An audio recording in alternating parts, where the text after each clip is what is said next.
So the first few videos on this little side channel have all kind of been politics stuff. That's kind of going to be probably the way it is for a while.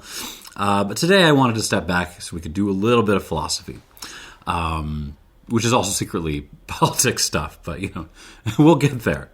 Let's talk today a little bit about the very old question of where philosophy starts. And today I am enjoying another bottle I'm trying to finish off. This is the Margrethe Gewürztraminer from Mate. Fabulous stuff. I was thinking of pulling something from Königsberg, but of course that is now under Russian occupation, so it's not really appropriate. Anyways, where does philosophy start? At least until a few hundred years ago, the term philosophy really meant any science you wanted to talk about, any and all science, in all domains of human study and knowledge. The individual sciences, historically speaking, have really done a lot better than philosophy proper. They've developed their own standards and methods over the centuries so that, those of us still kind of left behind in philosophy town have frankly been pretty jealous. Even so, the success of those scientists has, if anything, made certain kinds of fundamental puzzles, if anything, still more pressing and confounding. The sciences work. They work really, really well. The world around us is proof. But how do they work? How is it even possible that we do science at all or can learn to know in the way that we do? How do those sciences relate to one another systematically? Is there a fundamental science, something that clarifies the status of all the others? And if so, what is that fundamental science? Ooh, flowers. This is basically what we now call the question of first philosophy. For Aristotle, for example, I don't have my Aristotle, it's over there. First philosophy is what he calls theology. This is book 6 of the Metaphysics. It means theology in a sense very different from what that term would later be used for. He says that this theology is both the study of the immutable substances, the unchanging ousias, and also the study of being qua being. He says what it is and what the attributes are which belong to it qua being. Thomas Aquinas, commenting on basically this passage, although it's only the beginning of his commentary, tries to just disambiguate this kind of one science, this one which is supposed to be mistress of all the others. Thomas says that theology names the science of divine substances, first philosophy names the study of first causes, and metaphysics, it's the title of Aristotle's book, but it's a term never used in his lifetime, metaphysics names the study of being in general. So you got those three things. And yet he also insists that those studies are all still the same science and never really resolves the ambiguity. You'll find that a lot in Thomas. Descartes later borrows that same term metaphysics as his word for first philosophy, but he redefines it as meaning what he calls the principles of knowledge, which is meditation upon the light of reason in order to determine the undoubtable foundations upon which all other sciences can be built. And if you read the Meditations in college, this is basically what that is. And after Descartes, though, things go a little crazy. So you have Spinoza returning to theology as first philosophy, basically. Descartes' German readers, particularly Clauberg, reestablished the science of being qua being. Ontology, they called it, as first philosophy.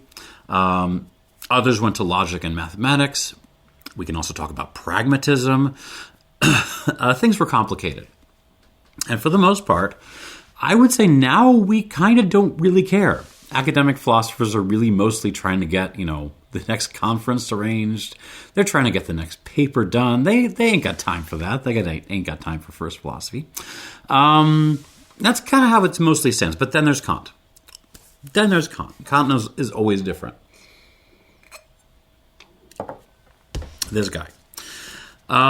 There is a view of Kant, including among many Kantians, that Kant is the founder of what in German is called Erkenntnis theory, which in English, we translate as epistemology. It's literally the science of knowledge. This is the science that determines what we can know, how we can know it, the conditions for the possibility of any knowledge at all. And so for Kant, the opinion goes, that's supposed to be what first philosophy is. And those are certainly questions that Kant asks. When Kant describes his project, he says it is not metaphysics itself. Metaphysics, what he thinks as the queen of the science, the principles of knowledge, the systematization of all the interests and capacities of reason. We'll talk about that. He says it's not metaphysics itself. It's his project is the examination of those interests and capacities of reason as such.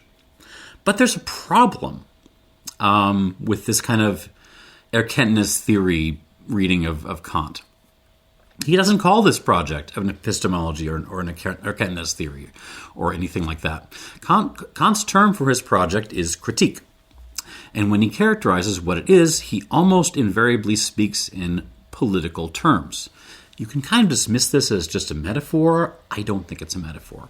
He calls the critique of pure reason, I have the quote written down. I'm not going to dig it out of the book. I'm just going to read my little text. The critique of pure reason, quote, the true tribunal for all disputes of pure reason. For, he says,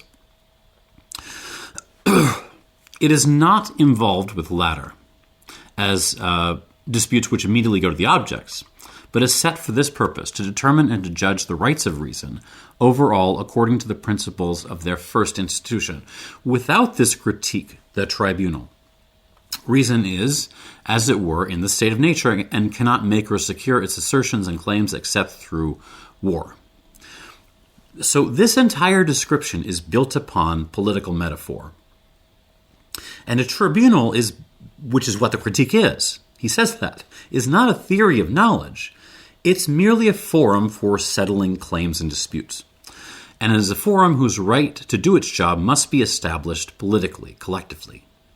So if you take Kant at his word, and I think we should, then Kant's first philosophy is politics. By the way, a footnote. Just about everything I say in this video is my spin on the first chapter in this thing. This book here, Constructions of Reason, Onora O'Neill. Go find this book. Footnote on O'Neill. She's still around. She's an interesting character. She's a member of the House of Lords. O'Neill was a student of John Rawls. John Rawls was the theory of justice guy. If you know anything about political philosophy, you've heard of Rawls. And like Rawls, she's broadly some kind of what we call a moral and political constructivist, which is just a fancy way of saying that if the legitimate morality and if the legitimate politics, the right answers to those questions they aren't just like put on us. They're not something that falls out of the sky on us from high. But if they're also not something that we just choose arbitrarily, then we must be choosing those morals and those politics, building them up, as it were, in some way that is not arbitrary, but rather necessary. Now, Rawls, for his part, takes this constructivist stand in what I think is a sort of head-smackingly dumb way. He has an argument that if you could just strip everyone of their, basically their social and economic position, their history, their gender and sexuality, everything that makes them who they are, and by the way, capable of thought, and ask these kind of res cogitantes to pick a politics, then it turns out everyone would just choose the politics of basically, straight, white, male, bourgeois Americans like Rawls. Shocking, I know.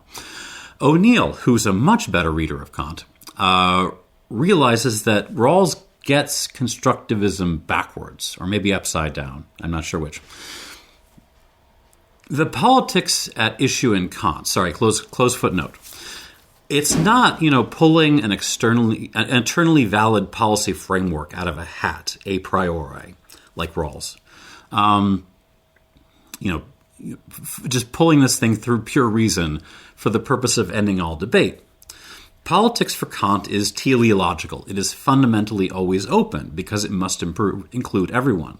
It is constantly reassessing and remaking itself because it must include everyone. So it's always something to come, something we work towards. And we work towards it in a moral way. We But that morality itself is also political. The moral first principle which guides our willing is what Kant calls the categorical imperative. That principle, that we ought to act in such a way that we can will our maxim to become a universal law, it develops, if you keep reading the groundwork, into a final form. It has a final form, like Frieza in Dragon Ball Z. That final form reads, every rational being must act as if he were, by his maxims at all times, a law-making member of the universal commonwealth of ends. Which is to say, moral willing sets us in advance, as it were, into the legislature of rational beings that is always to come. Moral willing is willing that commonwealth of ends into existence. So politics is moral, and morality is political. We will the meritorious politics that this world, the commonwealth of ends to be, should actually become the case, or that what we are doing should work towards that. However it is that we do it. But we also will what you could call the necessary politics, which is what O'Neill focuses on, that no one can absolutely be silenced. No one should be marginalized, excluded, or used as means rather than ends.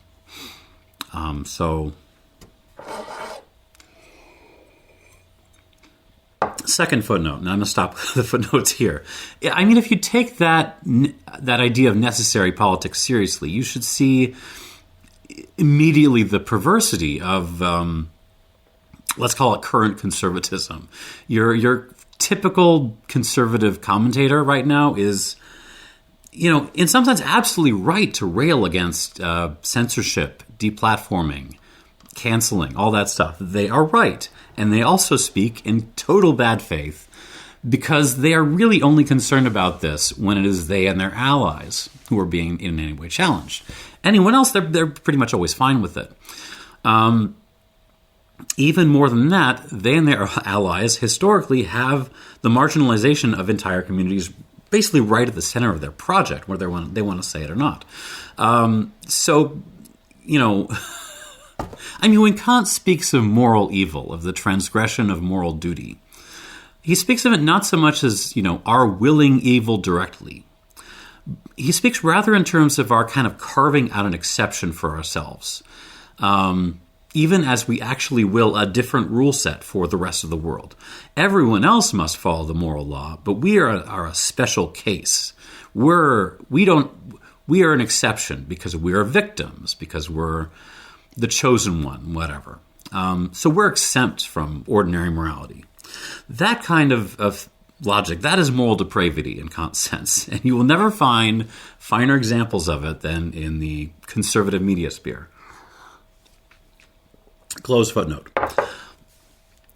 It shouldn't be especially controversial to anyone who's taken the time to actually read Kant that his moral philosophy and his political philosophy are intertwined. They really dovetail. His morality, if you read it from the groundwork onwards, is very much structured by cosmopolitanism, and his politics, which is underrated in the secondary literature. But go read the Perpetual Peace essay, the first half of the Metaphysics of Morals. His political philosophy is structured by freedom, the moral law, the pursuit of the highest good. It's all the moral stuff. It's ultimately all one single common universalist project to will a common universalist commonwealth of ends. That's all pretty clear.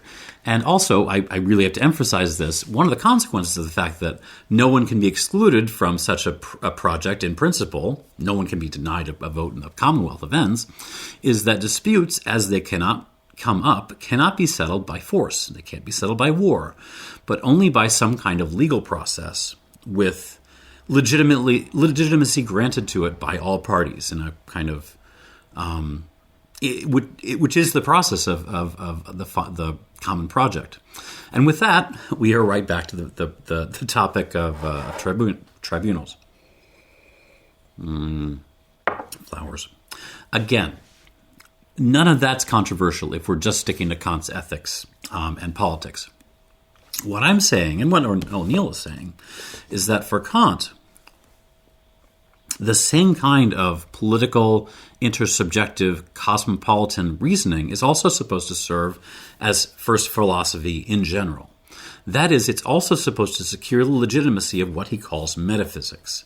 The systematically arranged inventory of all our possessions through pure reason, he calls it, that serves as the foundation of all the sciences. And to say that first philosophy is politics seems wrong or outrageous at first glance. There's any number of things we could plausibly argue for as the starting point for philosophy. Introspection and ultimate certainty, our understanding of being as being, that goes into Heidegger. God as first substance, logical law, the analysis of the conditions of experience. There's a whole Kantian tradition about that. Even the analysis of our language.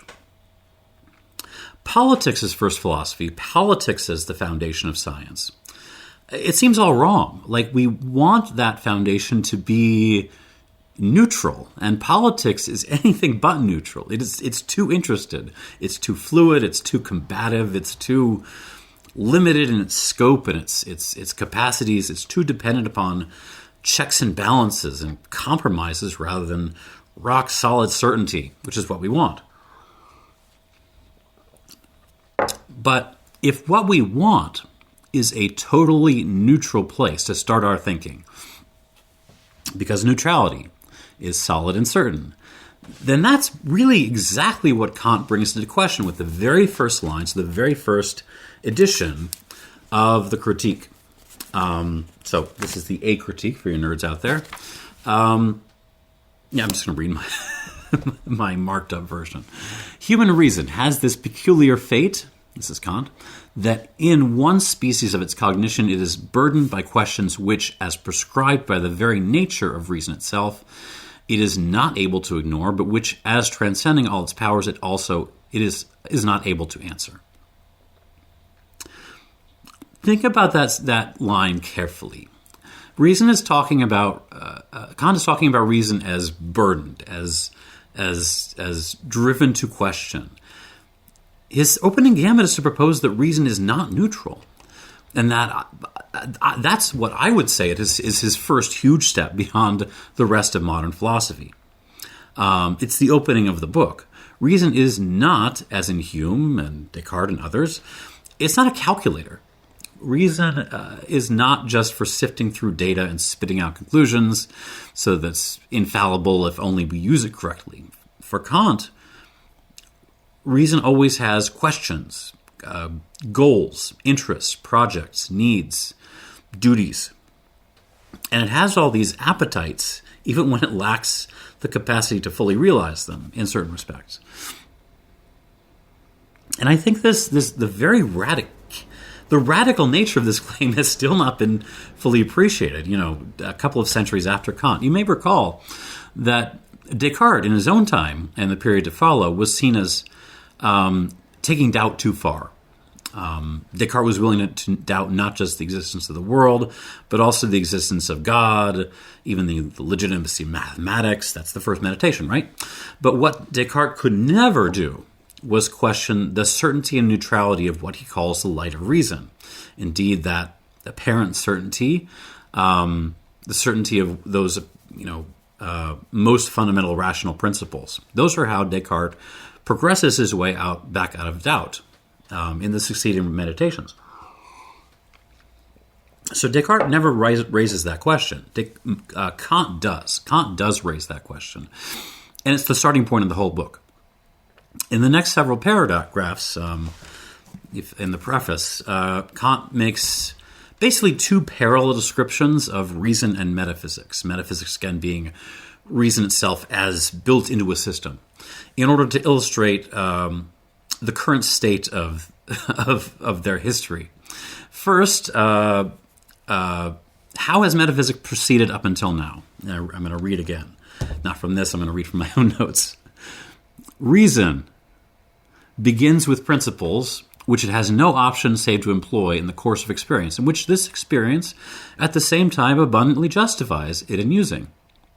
So, for example, think of Descartes' rule, nothing comes from nothing. That's really useful when you're doing science.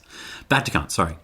Rising with their aid to ever higher, ever more remote conditions, it soon becomes aware that in this way, the questions never ceasing, its work, reason's work, must always remain incomplete, and it therefore finds itself compelled to resort to principles which overstep all possible empirical employment, and which yet seem so unobjectionable that even ordinary consciousness readily accepts them.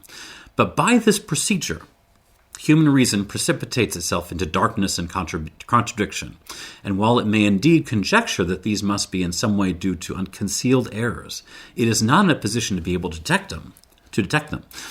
For since the principles of which it is making use transcend the limits of experience, they are no longer subject to any empirical test. We can't check on these things. The battlefield of these endless controversies is called metaphysics. Great paragraph. Kant is not saying that reason it is in itself perverse. That's Luther. Reason is, for Kant, who we are, so that unlike in Luther, we can't just throw things off, to divine grace or whatever. The problem for Kant is that reason's ambitions, which are many and varied, drive it to take principles which seem utterly certain and which may indeed have a certain validity somewhere, for example, in experience, and extend them out to spheres beyond the possibility of real investigation or even real knowledge. And different rational principles can be extended in different ways, all of them seeming absolutely certain, even when the results radically disagree. And this is a kind of indictment of all the metaphysicians of the century and a half before Kant's critique, right? Descartes, Leibniz, Locke, Berkeley, Spinoza, pretty much everyone with the notable exception of Hume. He talks about Hume in the Prolegomena in rather glowing terms. They have all committed basically this same error of taking principles and just pulling them in straight out of the atmosphere, and thereby turning metaphysics into a war zone. Albeit Kant also said that this perplexity of reason is not due to any faults of its own. Like these are natural issues with our reason. But it is. I mean, if it's a war zone, it's a very strange war zone because there's no territory to be won. There's not even a place to have a battle, because all of this is just the extension of the light of reason beyond the touchstone of actual empirical facts, which would normally decide such questions. And then Kant goes on in the next paragraph to describe the various battles of metaphysics and their history running up to his time. And do note that every word of this is political language. It's all built around a political metaphor. I read again. Time was when metaphysics was entitled the queen of all the sciences, and if the will be taken for the deed, the preeminent importance of her accepted tasks give her every right to this title of honor. Now, however, the changed fashion of the time brings her only scorn. I'm going to skip that. Her government, under the administration of the dogmatists, Leibniz, Kant, Leibniz, rationalism, was at first despotic, which is to say they kind of decreed their positions without making any check on them.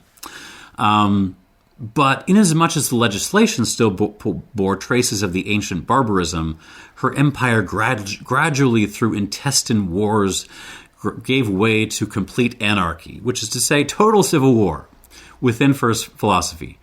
That's the battlefield he described above. And the skeptics, a species of nomads despising all settled modes of life, broke up from time to time all civil society. Happily, they were few in number and were unable to prevent its being established ever anew, although on no uniform and self-consistent plan.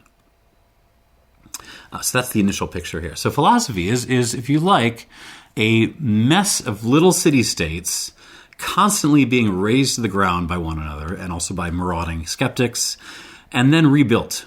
But with everyone, as it were, kind of still giving lip service to the rulership of the queen, but she in fact has no control of anything at all. All right, so I keep reading Kant.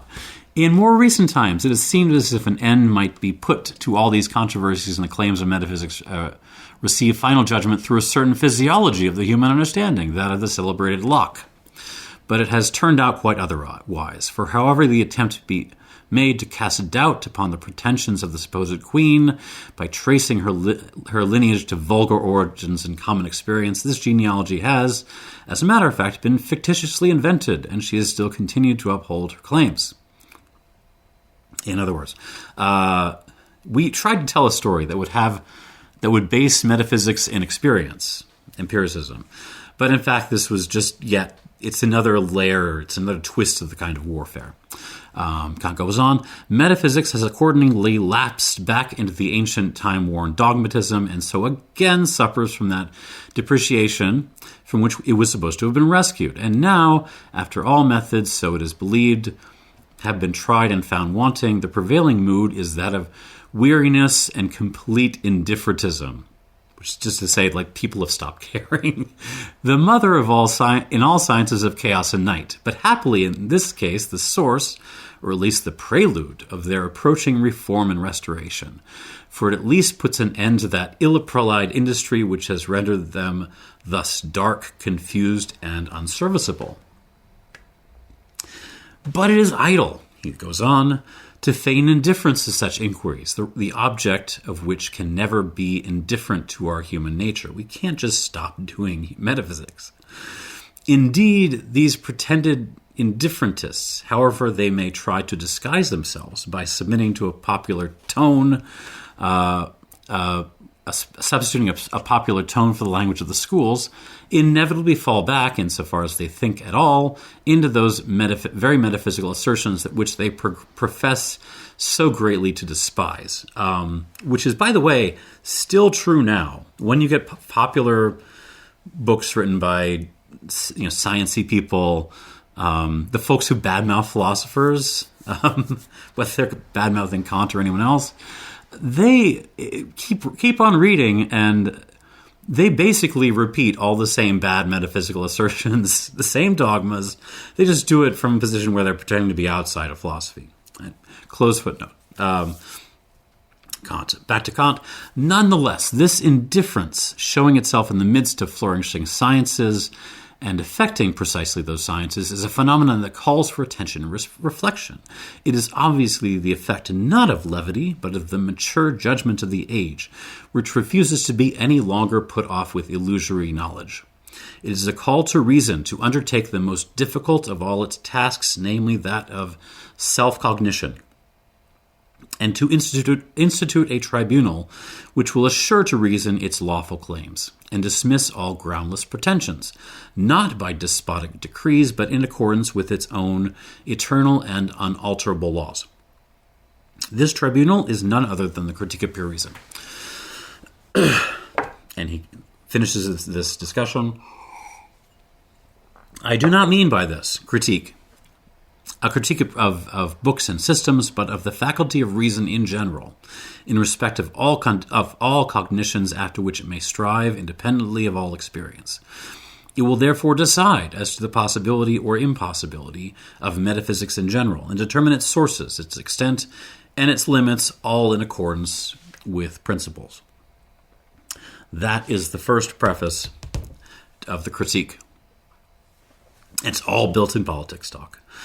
So if you take that really seriously, that talk of building a tribunal and a plan, the Critique of Pure Reason, properly thinking, is therefore not Kant's book. It's not this massive tome of his. The Critique of Pure Reason proper is a tribunal. It's a board for settling claims and disputes. And the project of this tribunal is to determine the entire inventory of human reason as such. What it commands and what it doesn't, what it has a right to or not, and how, what its duties are and are not, and how far it can be systematized. In other words, what the legitimacy and power of the Queen of Sciences, metaphysics, actually is. But the of in the Critique of Pure Reason is both an objective and a subjective genitive. The critique concerns human reason, the examination of it in its entirety, but because there's no higher authority for us than reason, reason itself must also perform the critique. The Critique of Pure Reason is a legal deliberation and investigation enacted by reason upon itself. One we arrive at because the blind appeal to apparently neutral, rational principles continues to lead us nowhere back except back into warfare.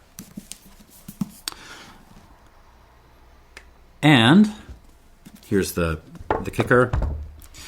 Because reason is always interested, is always tempted back towards despotism, despite every intention to do the job right, its critique must be a political project and a communal, cosmopolitan one.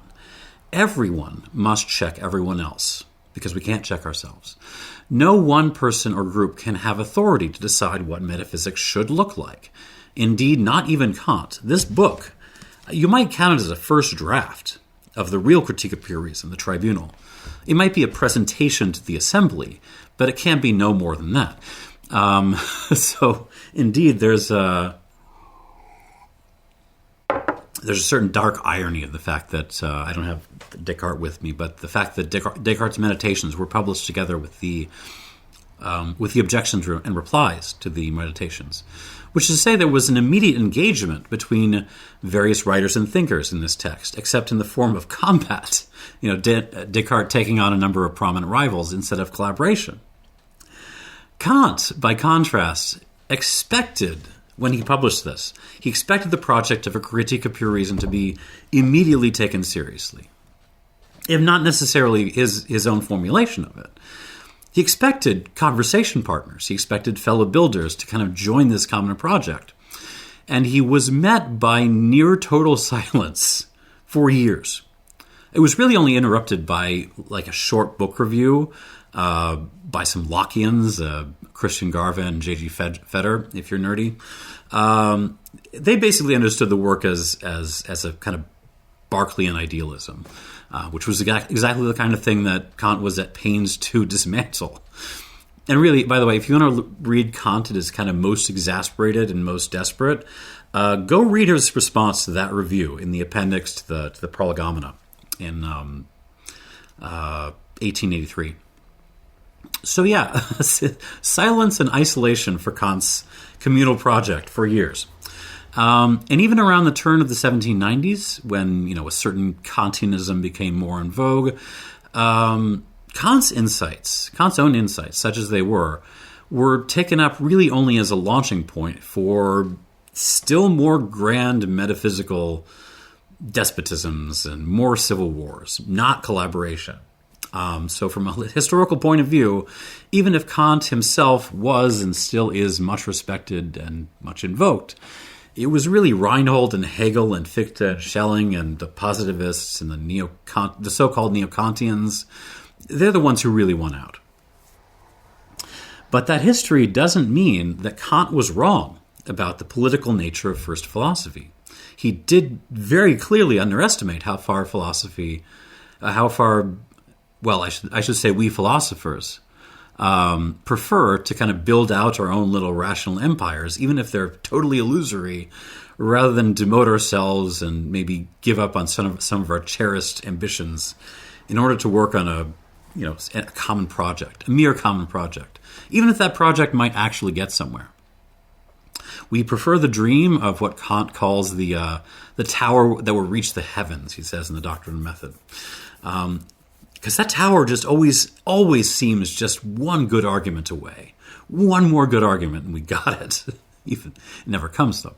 Still, even underestimating the problem as he did, Kant wasn't wrong to see hope in what he called indifferentism, the recognition, cloudy though it may be, that no one is actually getting anywhere. For it is in that situation where the only possibility that remains is to talk to one another and try to develop some kind of plan to proceed, using peaceful, principled debate. If we try to impose a plan, it will not work. If we shut others out because they are wrong, it will not work. There is no method for us. There's no pre-given path. There's only politics. If reason is to come out and understand itself, we have to start from all we have to start from is the political itself and the political ethical recognition that what we will in philosophy and elsewhere, must be legislated universally, treating ourselves and our collaborators as ends in itself, and as members of a commonwealth. And I will leave the last word to Onora O'Neill, quoting from that monster of a first paper. What is it called again? Reason and Politics in the Kantian Enterprise. Go read this. Tough going, but totally worth it. Onora O'Neill, history looks backward, politics forward. Kant depicts the still incomplete task of constituting reason's authority as a political task. Fellow workers or citizens are not coordinated by instinct. No transcendent authority has inscribed the procedures of reason in them. They have to move towards finding a plan by which to satisfy their needs while taking account both of their limited materials and of the fact that they are several and so may disagree. They are not the externally disciplined slaves of a centrally planned despot. There is bite in Kant's repeated use of the metaphor despotism to characterize rationalism. If there is to be any plan that is not based on despotic use of force, it must be an agreed plan. However, without procedures for reaching agreement, there is nothing to be done except to refrain from preventing agreement. The only move that can be made towards the possibility of agreement in the absence of any procedures for agreeing is for each to act only on principles on which the others at least can, though they may not, agree to act. This negative instruction is, of course, not an algorithm. It does not prescribe what must be done in every circumstances if the possibility of sharing sharing principles is to be left open. Neither agreement on a plan nor smooth collaboration is guaranteed. Yet even this meager principle of procedure has a great deal staked on it. Any authority that reason can have must be constituted by those who reason. It cannot be imposed, and it will not emerge from anarchy. By elimination, reason's authority must be self-imposed. Hence, its vindication must be recursive. And for those for whom it is even partially attainable, must be at least partially capable of autonomy in the strict Kantian sense. Which is to say, if politics is first philosophy, then the most fundamental condition of its possibility has to be freedom, not just for me and my allies, but for everyone. Thanks for watching. Go with God.